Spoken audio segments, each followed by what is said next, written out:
So let me address these first two, the frustration and overwhelm aspects of it. I still go through this on a regular basis. Really, what they are, frustration and overwhelm, is when. That's what I like to call it.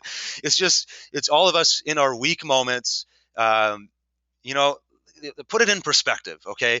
You're on a computer, sitting probably in your den or somewhere in your house, with your fuzzy house shoes on and maybe a house coat. You didn't have to leave the house yet today if you work from home, and you're frustrated because a little bit of technology isn't cooperating with you, or it's a little bit hard for you to learn how to do some of the stuff. There's absolutely nothing in the product creation process that is so overbearingly difficult and mind-bogglingly hard and pure techie that you can't do it. Nothing.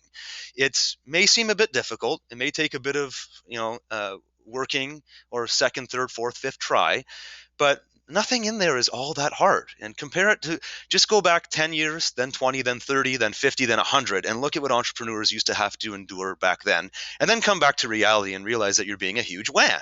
I'm going to maybe coin that term. And I like to show this picture of myself. Anytime I get all moody or frustrated with something, I just tell myself, like, you're being a huge baby. Stop it.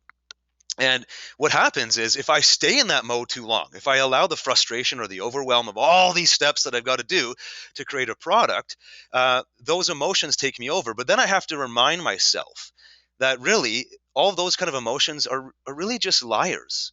Your emotions in general are some of the worst things to buy into at any given point in your life. I mean, think about some of the more negative experiences you've had over the last year or two.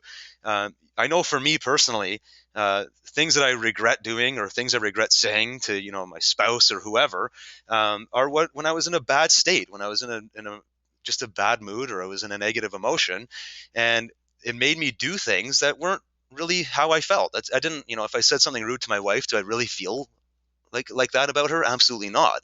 But they can cloud who you really are. And so you need to be able to separate your emotions from what you actually do. So acknowledge that I feel frustrated and I feel overwhelmed right now, but it's more important that my principles say that I finish this product because I committed to it. And I decided in front of everybody, and I made a committed decision to a lot of people that I'm going to get this thing done. And so always go back to your core principles. Um, Corey, I'm not sure if he's on the line, but he came to the Eric Thomas conference with me. ET, the hip hop preacher, is his name. He's one of my favorite motivators, and that's his kind of go-to lesson: is that at the end of your feelings is basically nothing, but the end of your principles is a promise that you made to yourself, to the people that are important to you and the people around you. And your principles should dictate your behavior, not your emotions. Okay, so use this slide for what it's worth. For me, it's that image of myself being a crybaby. Kind of, it breaks my pattern. Like, okay, Justin, calm down a little bit here. You can handle this. What did Mark Twain say? Right? Go back to all those steps. Let's break it down. What's the first step? And let's get back to work on this. I'm not going to, staying in this, horrible mood is not going to get me to my goals. And I'm far too driven of a person. My goals are far too important for me to stay here all that long.